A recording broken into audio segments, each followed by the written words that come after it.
Hello student, today I am going with virus.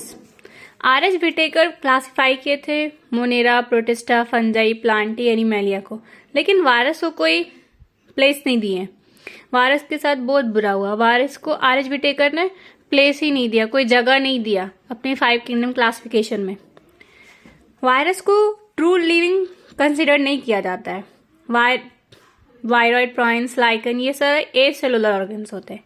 Virus non living है, इसके पास कोई cell नहीं है, कोई सेल मेम्ब्रेन नहीं है, मेटाबॉलिज्म नहीं करता, रिप्रोडक्शन नहीं करता है, कोई रिएक्शन नहीं करता है। लेकिन ये आउटसाइड की बात कर रहे हैं। जब किसी होस्ट सेल में चला जाता है, एनिमल्स में, बैक्टीरिया में, जब किसी होस्ट सेल में अगर जब चला जाएगा तो ये क्या करता है, रिप्रोड्यूस करने लगता है।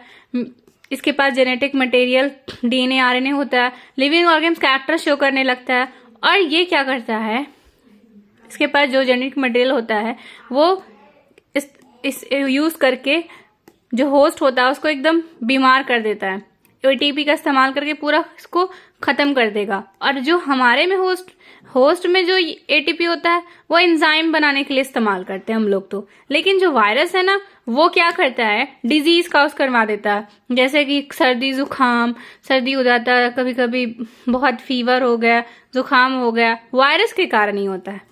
वायरस कैसे होता है, इंट्रासेलुलर पैरासाइट होता है, ऑब्लिगेट पैरासाइट है। ऑब्लिगेट तो पता ही कि जब तक ये क्या करेगा, होस्ट में जाएगा और होस्ट को एकदम बीमार कर देगा एटीपी का यूज करके।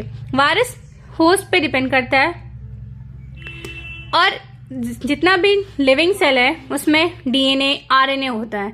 जितना भी लिविंग सेल है उसमें डीएनए होगा, फिर आरएनए, इंफॉर्मेशन डीएनए से आरएनए बनता है। लेकिन वायरस के पास की बात की जाए तो वायरस के पास डीएनए होता है या आरएनए जेनेटिक मटेरियल होता है, मतलब दोनों नहीं पाया जाएगा। लेकिन बाकी सारे लिविंग सेल्स में डीएनए और आरएनए।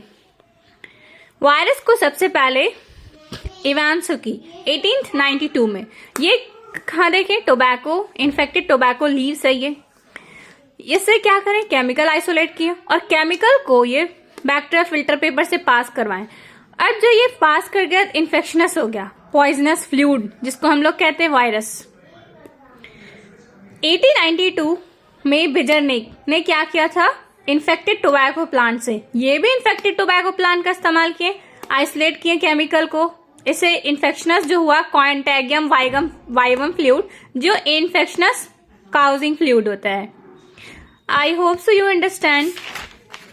उसके बाद आया स्टैनली। स्टैनली ने क्या किया, crystalline structure, virus mainly protein से बना होता है, न्यूक्लियो प्रोटीन होता है। न्यूक्लियो मतलब न्यूक्लियो प्रोटीन, न्यूक्लिक एसिड और प्रोटीन, दो चीज से मिलकर बना होता है। ये प्रोटीन कोट है वायरस को, जिसको कैप्सिड कहते हैं, जो बहुत सारे कैप्सोमेर से मिलकर बना होता है। मतलब बहुत सारा कैप्सोमेर, एक एक कैप्सोमेर यूनिट ऐड होगा तो कैप्सिड का फॉर्मेशन हो जाएगा। कैप्सोमेर सिलेंड्रिकल, पॉलीहेड्रल, ज्योमेट्रिक फॉर्म, किसी फॉर्म में भी हो सकता है। वायरस अगर डीएनए हो और आरएनए है तो कौन कौन सा इन्फेक्शनस, कौन कौन सा बीमारी होता है। सिंगल स्टैंडर्ड डीएनए की वजह से bacteriophage 174, double standard hepatitis, herpes, chicken pox हो सकता है। आरएनए में सिंगल स्टैंडर्ड आरएनए की वजह से एचआईवी होगा, इन्फ्लुएंजा होगा, टीबी होगा, मिजल्स होगा, मम्स होगा। प्लांट में क्या होता है कि ग्रोथ जो होता है वो स्लो डाउन हो जाता है, मोज़ैक फॉर्मेशन देखने के लिए मिलता है लीव्स में। I hope so you understand this. Please like, subscribe and share it.